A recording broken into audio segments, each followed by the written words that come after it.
Pessoal, bom dia, boa tarde, boa noite. Meu nome é Léo e vamos aí continuar esses estudos nossos aqui de mecânica clássica. Esse é o sétimo vídeo dessa parte de oscilações, que é a unidade 3 dessa disciplina nossa. A gente até então estudou oscilações simples em uma dimensão, oscilações simples em duas dimensões. A gente fez um estudo sobre oscilações amortecidas. A gente viu os três regimes de amortecimento, a gente falou um pouco de espaço de fase. E agora nós vamos entrar na parte de oscilações forçadas, certo? Nesse vídeo aqui a gente vai estudar as oscilações forçadas, tentar ver um pouco sobre ressonância, mas já adianto, eu tenho falado isso em alguns vídeos. Nós já estamos num ponto do curso ou da disciplina que a gente não pode ter medo de conta, não. Pegue aí o lápis, a caneta, a borracha e tentem fazer as contas. Eu vou deixar algumas das contas, eu vou deixar de para casa para vocês, eu vou deixar de tarefa. Então já tentem pegar essas contas, tentem analisar direitinho, tentar analisar algumas expressões e ver o que vocês obtêm, nem que seja qualitativamente, de algumas das expressões, certo? Então vamos tentar ir com calma aqui, mas vamos lá. Só minha revisão, né? A gente começou aqui falando de transformações ortogonais para a gente definir escalar e vetor. Depois a gente falou como fazer derivadas de escalares e vetores, tanto derivado com relação ao tempo e derivado com relação a coordenadas espaciais. A gente falou do vetor posição, vetor velocidade, vetor aceleração, que a gente está usando essa notação aqui de Newton, né, dos pontinhos. A gente falou de produto escalar, produto vetorial, e a gente também falou sobre integração de vetores. Depois a gente falou das leis de Newton, a primeira lei de Newton que me fala de sistema de referencial inicial. A gente falou da segunda lei de Newton, que é a lei de força, né? A soma de forças é igual à taxa de variação do momento no tempo. A gente falou da lei de ação e reação e a gente discutiu um pouco essas leis lá na unidade 2. A gente falou também um pouco de sistema de referencial inicial e de lei de conservação do momento linear, do momento angular, da energia mecânica. Bacana. Depois a gente começou a falar de oscilador harmônico em uma dimensão. Eu vou tratar aqui de uma dimensão que vai ser o caso que a gente vai tratar com relação ao forçamento ou oscilações forçadas. Eu vou tratar também em uma dimensão. Então vamos só relembrar aqui.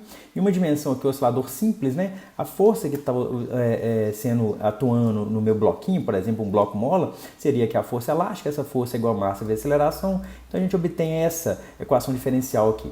Essa equação diferencial tem essa solução aqui geral, certo? Essa solução aqui é a solução dessa equação diferencial aqui, onde ômega 0 é a frequência natural do oscilador. Eu vou continuar usando esse tipo de nomenclatura. Esse A é a amplitude, esse delta é uma fase para esse oscilador, certo? Esse A, esse Azão e esse delta são dados através das condições iniciais. A gente falou de período de oscilação, de frequência de oscilação, e que para esse oscilador harmônico simples em uma dimensão, na verdade um oscilador harmônico em qualquer dimensão, desde que não tenha dissipação e que só essa força elástica esteja atuando, a energia mecânica se conserva, certo? Isso aí a gente já tinha visto. A gente também falou de diagrama de fase. Aqui está só um exemplo, eu vou manter esse exemplo aqui, que eu estou orgulhoso dele, que eu fiz esse gifzinho, certo? Então a gente tem aqui um movimento no espaço de fase. Vocês estão vendo que no espaço de coordenadas, esse bloquinho ele vai ficar se locomovendo aqui em linha reta, tá certo? Ele vai ficar indo para lá e para cá. Só que nesse espaço de fase, que é um espaço que ele possui na vertical a velocidade e na horizontal a posição, esse camarada vai fazer essa elipse gordinha aqui. Eu desenho um círculo para vocês, pode ser até um círculo também, para vocês visualizarem melhor. Então a gente falou um pouco de espaço de fase e a gente também falou de osciladores em duas dimensões que nos dão aquelas curvinhas bonitas no espaço de coordenadas. Então a gente tem que tomar muito cuidado com isso. O que é trajetória no espaço de fase e o que é trajetória no espaço de coordenadas, certo? E nesse vídeo aqui agora nós vamos tratar disso aqui, ó, oscilação forçada. Aqui a gente tem aqui um camarada numa gangorra e tem um camarada empurrando ele, tá certo? Então vocês vão ver que vamos supor que não tem atrito, tá? Ou coloca atrito também. Se o camarada está na gangorra, ele vai oscilar, uma hora ele vai voltar. Se esse sujeito ficar depois, cada hora que ele volta, se ele der um empurrãozinho, esse sistema meu, que é o camarada na gangorra, ele não está isolado mais. Ele possui um agente externo que está atuando nesse sistema o tempo inteiro, certo? Esse tipo de oscilação forçada é um tipo de esforço que a gente faz, que tem muita aplicação, tem muita aplicação em várias áreas, desde eletrônica, eletrotécnica, aviação, aerodesign e assim por diante. Aqui a gente vai ver a parte mais fundamental, mais teórica, mas isso aqui tem muita aplicação em várias partes, certo? Então vou deixar isso aí para vocês procurarem depois algumas aplicações disso. Bacana, né? Então olha só, nós já vimos o quê? Nós já vimos que para o caso onde o oscilador está sujeito à força elástica e algum tipo de dissipação, a segunda lei de Newton ela vai nos retornar essa equação diferencial aqui, ó. Então, quando não tem força externa, a segunda lei de Newton me dá essa equação diferencial, certo? Esse beta está relacionado à dissipação, esse ômega zero é a frequência natural do oscilador, tá certo? Então eu tenho essa equação diferencial quando eu tenho dissipação, mas não tenho força externa.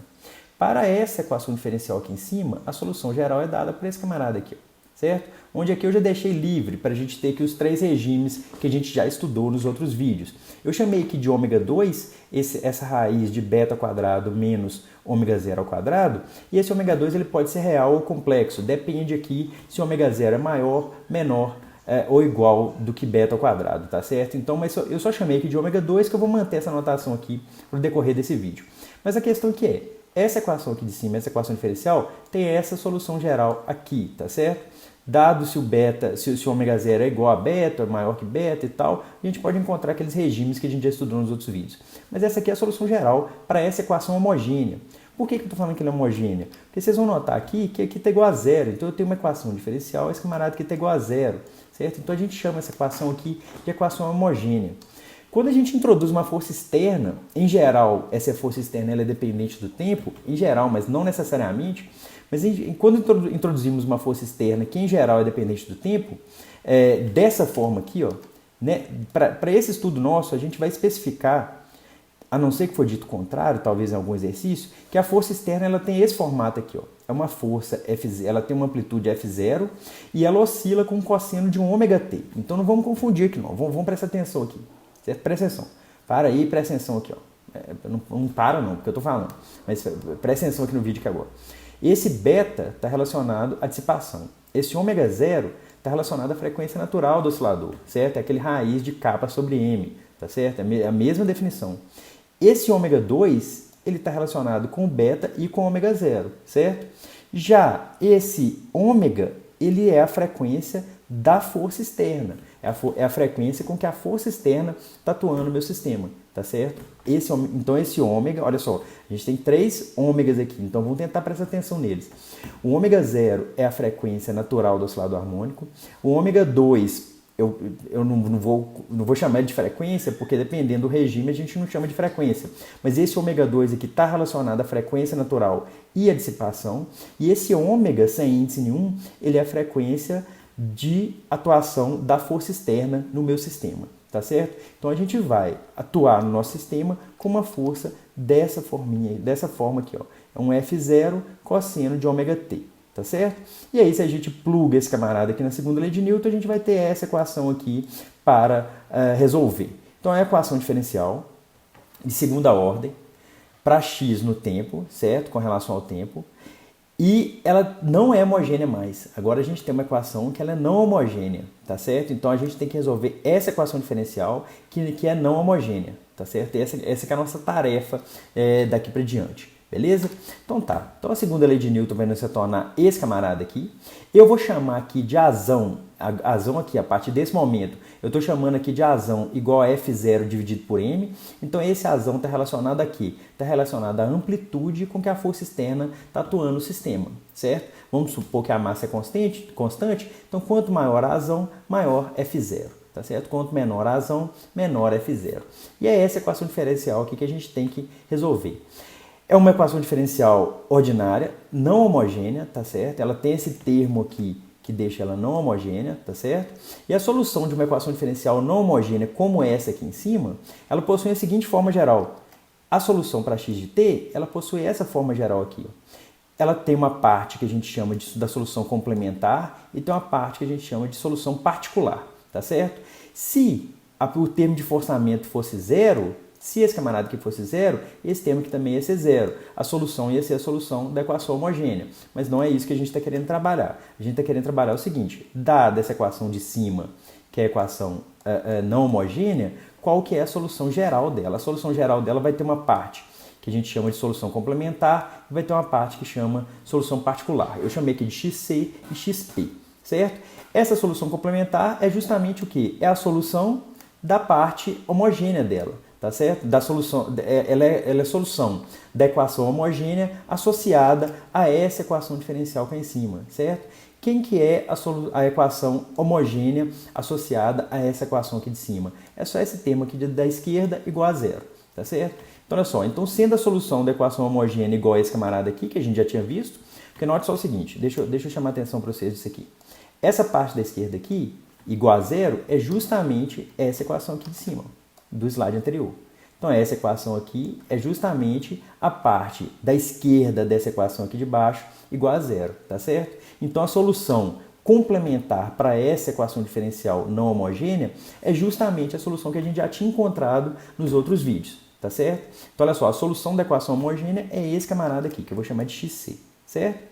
O segundo termo é o que a gente chama de solução particular, que eu vou chamar de XP, tá certo? Então, XP é o que a gente vai chamar de solução particular.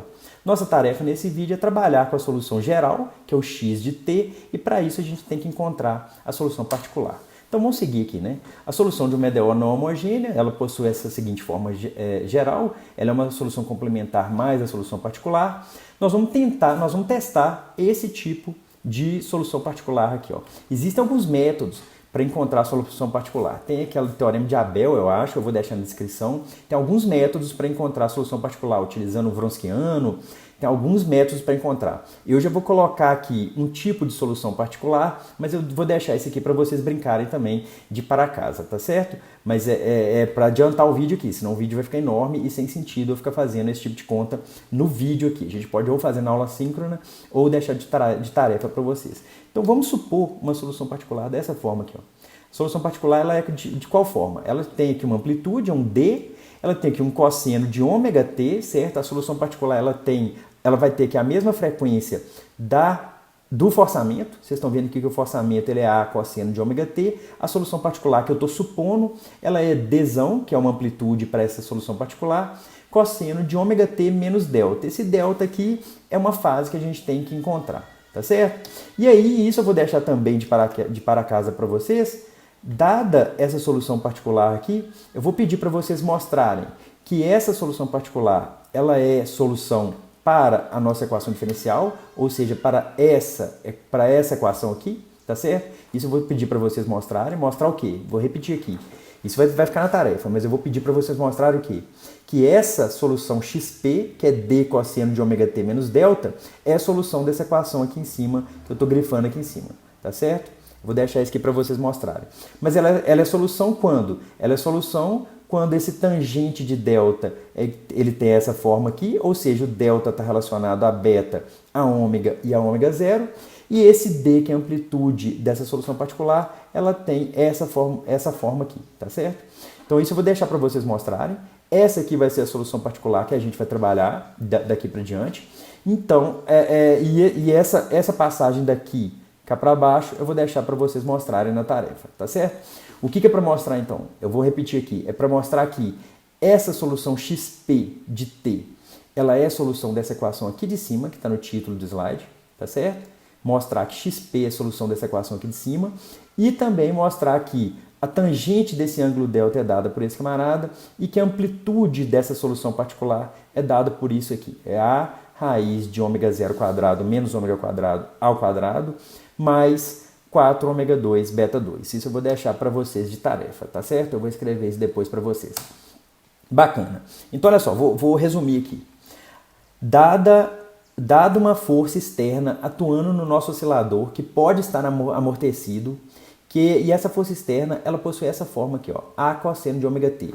Ah, Léo, a força externa era F0 cosseno de ômega t. Tá, eu já estou chamando de A aqui, que é F0 por M, certo? Então, a força externa tem essa forma aqui. A solução geral é dada por esse camarada, ela possui um termo que é uma solução complementar. Essa solução complementar é o quê? É a solução da equação homogênea associada a essa equação aqui não homogênea nossa. E ela tem uma solução particular. Essa solução particular a gente está supondo que ela é D cosseno de ômega t menos delta. E eu vou deixar para vocês a tarefa para mostrar que de fato essa solução particular ela é a solução dessa EDO não homogênea aqui em cima, certo? Sendo que a tangente desse ângulo delta é dada por esse camarada aqui e a amplitude dessa solução particular é dada por esse camarada aqui, certo? Isso aqui é um resumo, vai ficar de tarefa para vocês mostrarem. E aí, tem algumas coisas interessantes, né? Isso aqui eu vou mostrar no gráfico para vocês, eu acho que no gráfico vai ficar bem legal para vocês entenderem. Que para tempo muito grande, e o que é muito, né? Muito é quanto? É 1 segundo, 2 segundos? Para tempo muito grande, para tempo da ordem que ele é maior, muito maior que 1 sobre beta, beta tem unidade de 1 sobre segundo, né? Então, para tempo sendo muito maior que 1 sobre beta, esse termo XP dessa solução geral, ele domina o comportamento do nosso oscilador, tá certo? Então, olha só, vou repetir aqui. Para tempos muito grandes, o termo XP domina o comportamento. Isso vocês vão ver no gráfico. Então, a gente diz que essa solução XP é a solução estacionária para o nosso problema, tá certo? Isso acaba sendo importante, vocês vão ver isso no gráfico, isso acontecendo. E eu vou repetir aqui, para tempos muito grandes, esse termo XP, ele domina o comportamento do nosso sistema, tá certo? Então a gente diz que essa solução particular é o que a gente chama de solução estacionária para o nosso problema. E a gente pode estudar também o fenômeno de ressonância para essa situação. Por que ressonância? Vocês estão vendo que esse D aqui, ele tem aqui um denominador, e esse denominador aqui pode eventualmente zerar. E esse camarada aqui ele pode explodir, tá certo? Explodir, que eu tô falando, não é explodir, explosão, tchacabum, não. É explodir que ele pode tender, ele pode divergir, tá certo? E aí eu vou mostrar isso para vocês no vídeo também, alguns gráficos nisso. E aí a gente pode mostrar que para oscilações forçadas, a ressonância em amplitude, ou seja, a ressonância nesse objeto Dzão aqui, ela ocorre quando o ômega é igual a ômega R, tá certo? E quem que é esse ômega R? Ômega R é igual a ômega 0 ao quadrado menos 2 beta ao quadrado. Ou seja, se você substitui esse ômega aqui em cima, se você substitui por ômega R, vocês vão ver que esse camarada aqui vai divergir. Tá certo? Isso eu vou deixar para vocês mostrarem também. Mas, então eu vou repetir aqui, a gente pode estudar também o fenômeno de ressonância para essa situação. E para oscilações forçadas, a ressonância em amplitude, ela ocorre quando esse ômega da força externa, ele foi igual a esse camarada aqui, raiz de ômega 0 ao quadrado menos 2 beta ao quadrado. E aí vocês podem notar o seguinte, que se beta for igual a zero, ou seja, se não tiver dissipação, a frequência de ressonância é a mesma frequência natural do oscilador, certo? Então agora eu vou mostrar alguns gráficos para vocês. Esse camarada aqui, eu sempre vou manter assim, todos os gráficos aqui vão ter as seguintes condições iniciais. A posição inicial é 3, a velocidade inicial é 0, certo? A frequência natural eu vó sempre manter igual a 2. E o A, se não for dito o contrário, vai ser tido igual a 2 também.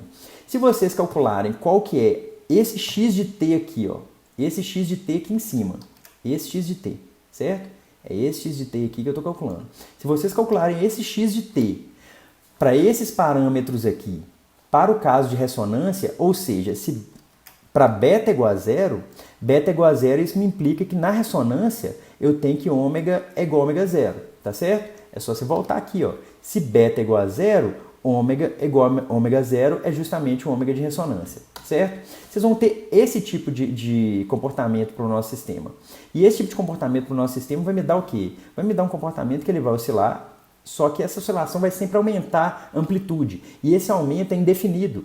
Se não tem dissipação, que é esse caso aqui, que a gente está estudando aqui agora, esse aumento da amplitude ele é indefinido, ele vai aumentar para sempre, aumenta indefinidamente, tá certo? Por quê? Porque a força está sempre fornecendo energia para o sistema. Essa força externa vai estar sempre fornecendo energia para o sistema.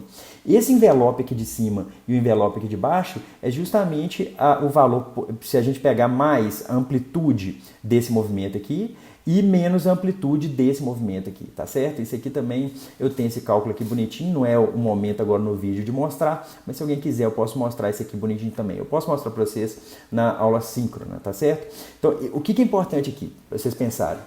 Se eu não tenho dissipação, então não existe dissipação, tá certo? Eu tenho um oscilador, um bloquinho mola e tem alguém fazendo uma força cossenoidal nesse camarada, tá certo?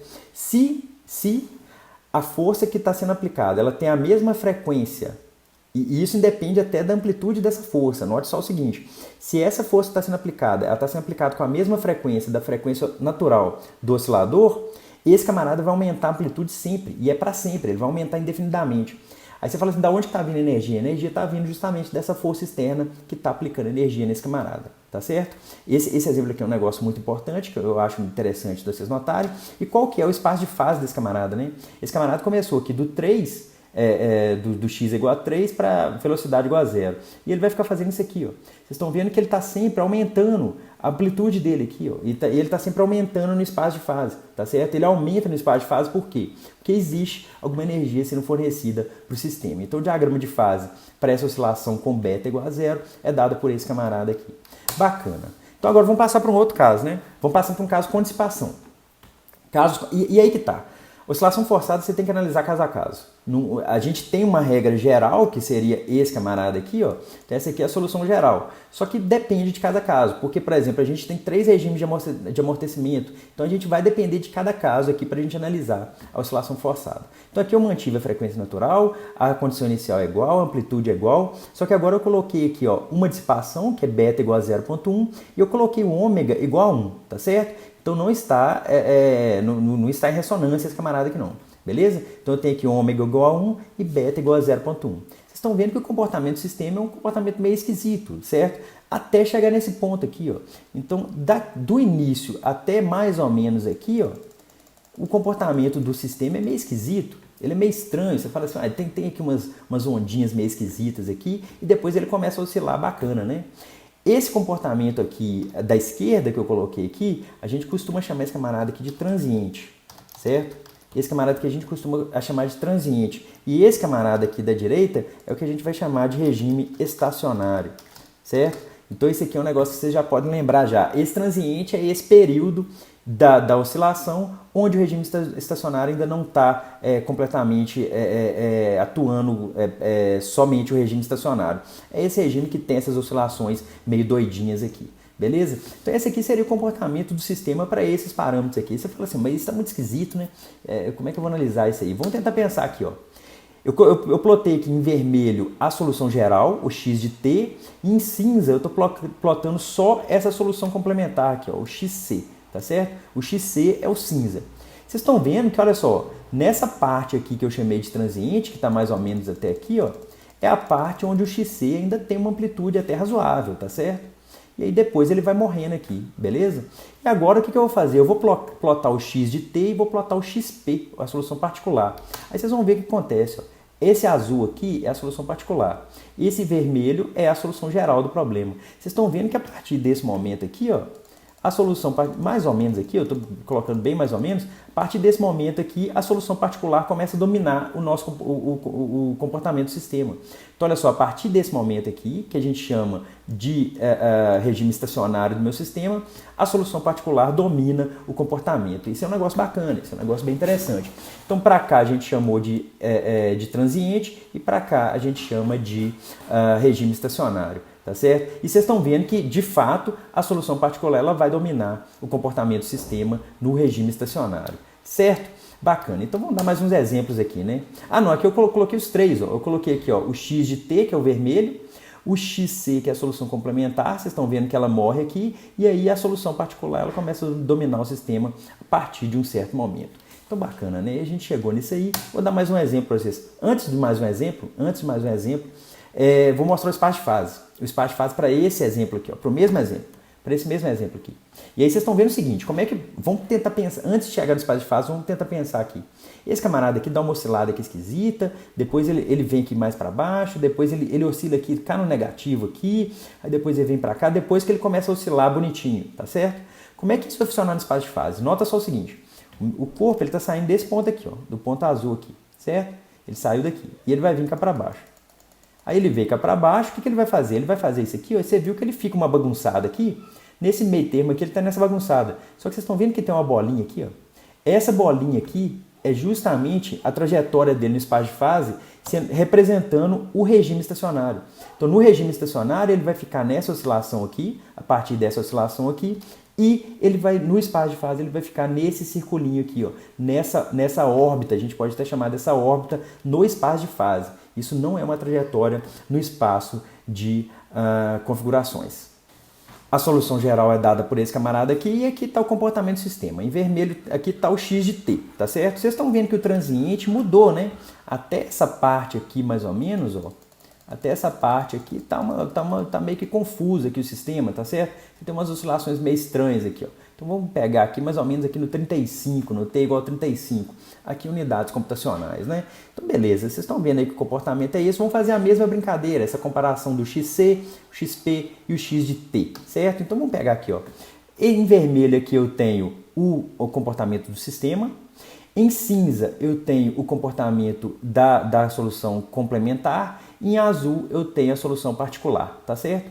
Então vocês estão vendo que, olha só, a solução complementar, ela está mais ou menos, ela começa a diminuir bastante, né? Ser mais insignificante, mais ou menos nesse ponto aqui, ó. Vamos colocar até mais para cá, ó. Então, mais ou menos nesse ponto aqui, ela começa a ficar mais insignificante para o sistema, tá certo? E aí vocês estão vendo que a partir desse ponto, até talvez antes aqui, ó, até talvez mais aqui, até talvez mais por aqui, esse camarada aqui começa a ser dominado pela solução particular, tá certo? Então, olha só, mais ou menos nesse ponto aqui, ó, mais ou menos aqui, a solução particular começa a dominar o comportamento do meu sistema.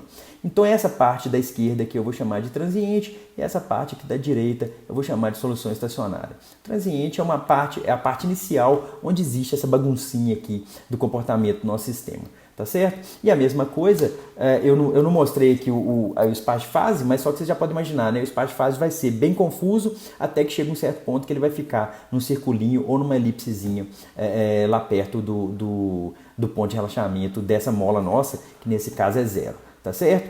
Então bacana, né? Então a gente já vê esse comportamento de transiente, de regime estacionário, a gente já viu como que esse comportamento do X de T ele se compara com o X de C, com o X complementar, com a solução complementar e com a solução particular, tá certo? E aí vamos estudar um pouquinho agora a parte de ressonância, ou seja, vamos tentar estudar o comportamento da amplitude da minha solução particular, tá certo? Então a amplitude da solução particular está escrita aqui em cima, é esse camarada aqui, ó, tá certo? Que eu vou deixar inclusive para vocês mostrarem aí de tarefa. Então a amplitude da solução particular é esse camarada aqui em cima, tá beleza? Os parâmetros que eu vou utilizar aqui é ômega 0 igual a 2 e A igual a 2, tá certo?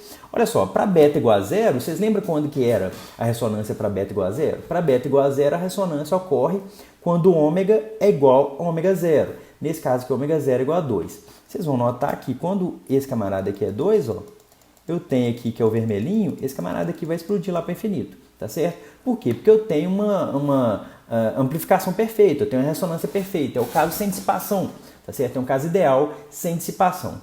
E aí vocês estão notando aqui que quando a dissipação vai aumentando, isso aqui seria 0,1, ó, é porque eu errei na legenda do matemática só. Isso aqui é 0,1. Então quando eu vou aumentando aqui a dissipação, eu tenho aqui 0,1, esse aqui é 1, hein? Esse aqui é 1, hein? Cuidado aí, ó. Então, quando eu tenho aqui a beta igual a 0,1, beta igual a 0,2, beta igual a 0,5, beta igual a 2, vocês estão vendo que esse pico dessa ressonância, ele vai diminuindo. Eu continuo tendo uma amplificação, mas devido à dissipação, essa amplificação vai diminuir. E mais do que isso, vocês vão ver que esse pico aqui, ó, ele vai mudar, ó.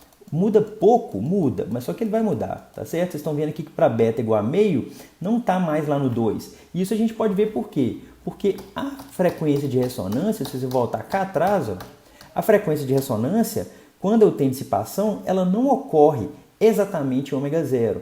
A frequência de ressonância é um pouco menor que ômega 0, tá certo? Então isso a gente pode ver nesse gráfico aqui também. Então a gente tem aqui uma amplitude, ela cresce muito, né, com a frequência quando a gente está perto aqui da ressonância, tá certo? E fora da ressonância essa amplitude ela diminui bastante, tá beleza? Então essa aqui é a ideia aqui dessa parte de ressonância para amplitude, tá certo? E aí vocês estão vendo aqui, eu acho que dá para ver aqui bem claramente que esse camarada aqui, ele não está mais, muda um pouquinho, ó, tá certo? É porque eu não sei desenhar uma reta aqui, tá certo? Mas vocês estão vendo que esse pico aqui, ele já não está mais perto do 2 ali, não, tá certo? Então bacana, né? Então interessante isso aqui. A gente tem aqui um fenômeno de ressonância acontecendo no caso da amplitude do nosso oscilador forçado e amortecido. Bacana, né? A mesma coisa acontece com a fase. Esse fenômeno da ressonância, se eu tenho aqui, ó, que aquele delta, eu até coloquei ele aqui, ó, esse delta, na formuleta que vocês vão encontrar depois, esse delta, ele depende de ômega também, tá certo? Quando o ômega é igual a ômega 0, exatamente igual ao ômega zero é esse camarada que sofre uma descontinuidade dessa tangente de θ aqui, tá certo? Então, a amplitude, ela sofre uma descontinuidade, no caso aqui de beta igual a zero, tá certo? A amplitude sofre uma descontinuidade, por quê? Porque ela vai divergir aqui. A fase também vai sofrer uma descontinuidade quando beta é igual a zero. E quando beta é diferente de zero, isso aqui é um pouco mais suave, mas mesmo assim vocês estão vendo que essa fase que a gente encontra para a solução particular, ela possui essa diferença devido ao fenômeno de ressonância aqui. Porque aqui eu tenho aqui ômega zero ao quadrado menos ômega ao quadrado. Então a gente vai ter um probleminha a ser resolvido para esse ângulo delta aqui também. Probleminha assim, entre aspas, porque ressonância é um negócio que é bem estudado, ele é bem razoavelmente bem compreendido, tá certo? Então bacana, né? Então a gente já estudou a ressonância para amplitude, a gente já estudou aí esse comportamento dessa fase, então vamos tentar resumir aqui, né? Então olha só, para oscilações forçadas a gente pode definir um tal de fator de qualidade. Vamos tentar pensar nesse fator de qualidade aqui. O que ele é, né? Ele é ômega R está escrito aqui, ó, é a frequência de ressonância, ele é a frequência de ressonância dividido por 2 beta. Se beta é zero, esse fator de qualidade é infinito.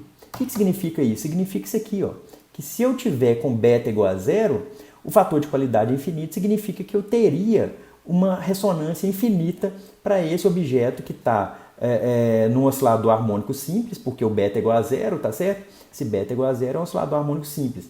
E eu tenho uma força que está injetando energia nesse camarada continuamente, tá certo? Então eu tenho aqui um fator de qualidade infinito para esse tipo de oscilação forçada.